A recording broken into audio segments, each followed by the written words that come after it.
सौतेली बहन। रमा की मौत के बाद उसके पिता ने दूसरी शादी कर ली थी, जिससे उन्हें एक बेटा राकेश था। राकेश रमा से बहुत प्यार करता। रमा और राकेश का प्यार बचपन से ही था, जिसे उसकी माँ कांता बिल्कुल पसंद ना करती। रमा, तेरी शादी होने वाली है, फिर मेरा ख्याल कौन रखेगा? तेरी बीवी। उसी से करवाना सारे काम। बस ये बता, तू कैसे रहेगा मेरे बिना राकेश? राकेश रमा की शादी से परेशान तो था, लेकिन खुशी भी थी कि उसकी बहन अब उसकी सौतेली माँ के गुस्से का शिकार नहीं होगी। सुनो, माँ पापा का ख्याल रखना। तू मेरी सौतेली बहन है, लेकिन सबका कितना ख्याल रखती है? सौतेली, लेकिन माँ ने तो मुझे घर का सारा काम सिखाया, जिसे देखकर आज मेरी शादी इतने अच्छे घर में हो रही है। मेरे लिए उन्होंने बहुत किया है। राकेश रमा को गले लगा लेता है। रमा की शादी हो जाती है। वहीं राकेश का भी घर बस जाता है। राकेश को एक बेटा होता है जिसका नाम है आकाश। आकाश को भी अपनी सौतेली बुआ रमा से बहुत प्यार था।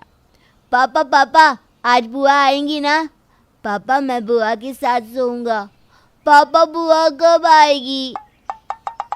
अरे, रमा दीदी के आने की खुशी में ये स्कूल भी नहीं गया है आज। और तभी आ जाती है कांता, यानी कि रमा की सौतेली माँ।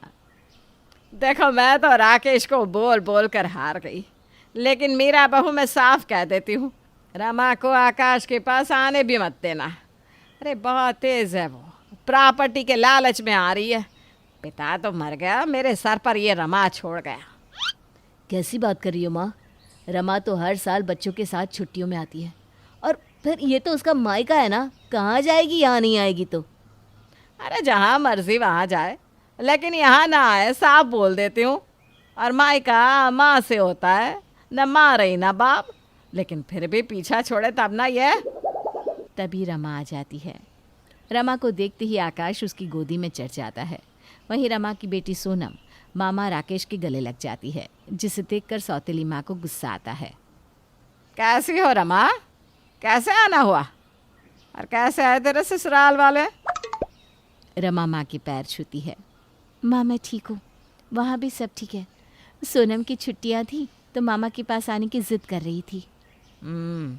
ऐसा ना ज़्यादा मामा मामा की लत ना लगवा, वरना ये ना हो कि मामा के पल्ले ये पड़ जाए। रमा को आदत थी माँ की जली कटी सुनने की, लेकिन राकेश का प्यार उसे ये भुला देता था। मीरा भी समझ जाती है कि उसकी सास अब रमा के साथ गलत व्यवहार करेगी। अरे दीदी, कब से इंतज़ार कर रहे हैं आपका। आइए बैठिए ना, मैंने आपकी फेवरेट पनीर बनाई है। हाँ हाँ, खाओ पियो, मेरी तो कोई मानता है नहीं।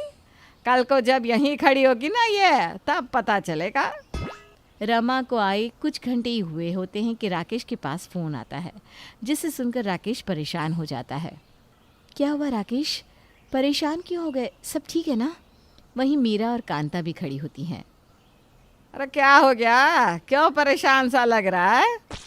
अब कुछ नहीं माँ, वो मेरी फैक्ट्री में आग लग गई है, सारा माल जलकर खाक हो गया। ओहो, अब क्या होगा? तुम परेशान ना हो, मैं अभी जाकर देखता हूँ। राकेश चला जाता है, लेकिन उसके जाने के बाद, मीरा, ज़रा मेरे कमरे में आना। रमा सोचती है कि माँ को अचानक मीरा से क्या बात करनी होगी, लेकिन वो चुपचाप सोनम को लेकर बैठ जाती है। मीरा सास के कमरे में जाती है, जहाँ देखा कैसे पैर लेकर आई है, आते ही फैक्ट्री में आग लगा दी। पिछले साल भी याद कर, ये आई थी, वैसे ही राकेश का एक्सीडेंट हो गया था। महीना घर बैठा था बेटा, याद है कितना नुकसान हुआ था? हाँ माँ जी, आप बोल तो सही रही हैं। मेरी शादी वाले दिन भी, जिस दिन दीदी आई थी, उसी दिन मेरे पापा को अटैक आया था। देख ले, इसके और इसकी बेटी के पैर घर के लिए ठीक नहीं है। मेरी मानो तो इसे घर से दूर ही रखो, समझ रहे हो ना? मीरा तो समझ रही है, लेकिन वो राकेश को कैसे समझाए कि तुम्हारी बहन के कारण हो रहा है ये सब कुछ, और वो भी वो बहन जो सौतेली है। राकेश घर आता है परेशान सा। वो खाना भी नहीं खा रहा होता है कि रमा हाथ में खाने की थाली लेकर आ जाती है। खाना मेरे साथ खाना ही होगा, नहीं तो मैं भी नहीं खाऊंगी। रहने दीजिए ना दीदी, आप कमरे में जाइए, मैं खिला दूंगी इनको खाना। वैसे भी हम लोगों को नुकसान हुआ है, उसे आप नहीं समझ सकती। रमा राकेश की तरफ देखती है। अब क्या होगा, ये साल तो बर्बाद हो गया। कितना नुकसान हुआ है राकेश? 5 लाख का, न जाने कैसे होगा सब रमा। सब ठीक होगा, ये मेरा वादा है। मैं हूं ना, चलो खाना खा लो पहले। राकेश रमा की बात पर विश्वास करता है और खाना खा लेता है। खाना खाकर जैसे ही वो कमरे में जाता है, क्या बात है, इतने बड़े नुकसान के बाद भी दीदी के कहने पर खाना खा लिया? मैं कब से कह रही थी खाना खाने के लिए, तब तो नहीं खाया। दीदी के साथ मैं बचपन से रहा हूँ। मेरा छोटे से छोटा नुकसान हो या बड़े से बड़ा, दीदी ने कहा है ना कि सब ठीक कर देगी, तो ठीक कर देगी वो। अगले रोज़ बैंक से कुछ लोग आते हैं। राकेश से पेपर साइन करवाकर उसे 5 लाख का चेक देकर चले जाते हैं। दीदी, ये कैसे किया आपने?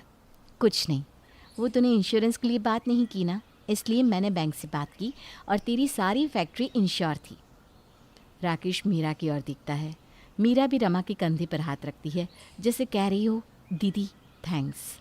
हाँ हाँ ठीक है, लेकिन ये बात भी मत भूलो कि फैक्ट्री में आग तो लगी थी ना। लेकिन कोई कुछ नहीं कहता।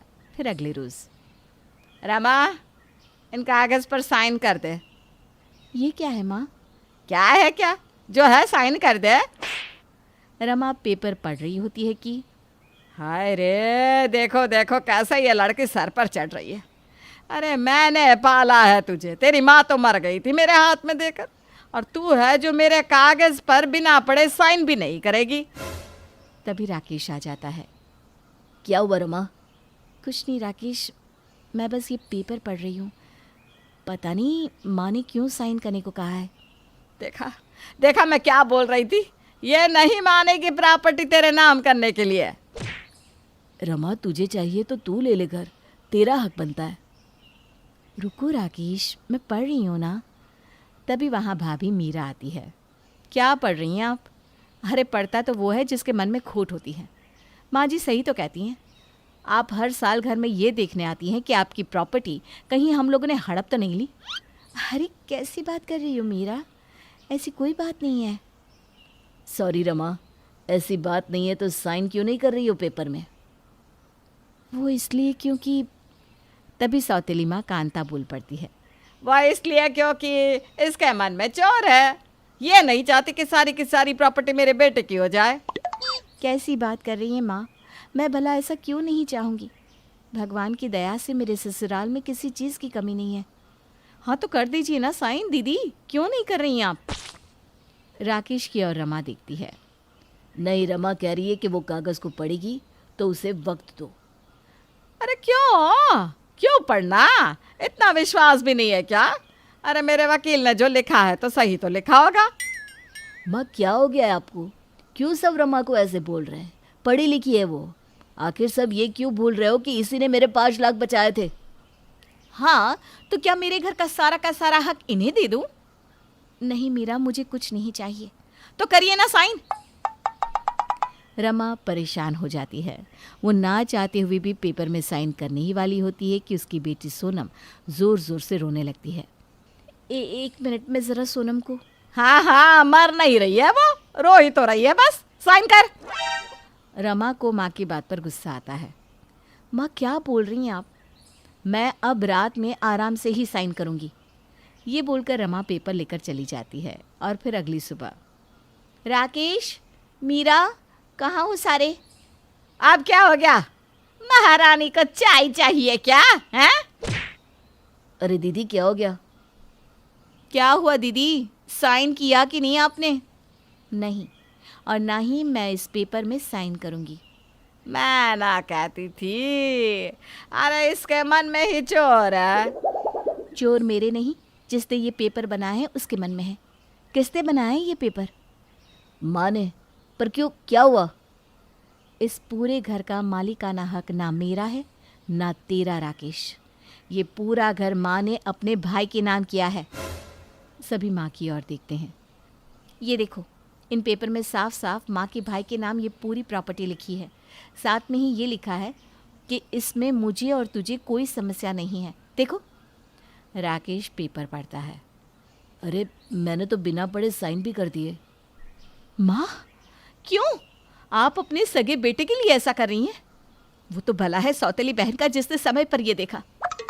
हाँ हाँ, मैंने शादी ही तेरे पिता से इसलिए की थी कि मेरे मायके वाले संपन्न हो जाए। अरे राकेश तो इतना कमा रहा है, लेकिन मेरा भाई। ये मेरे पापा का मकान है जिसमें मेरा और रमा का हक है। माँ, आपने प्रॉपर्टी के लिए शादी की होगी, लेकिन हम अपने पिता की प्रॉपर्टी किसी को नहीं देंगे। भला हो दीदी का। थैंक्स दीदी, भगवान सबको आपकी जैसी ही पहन दे।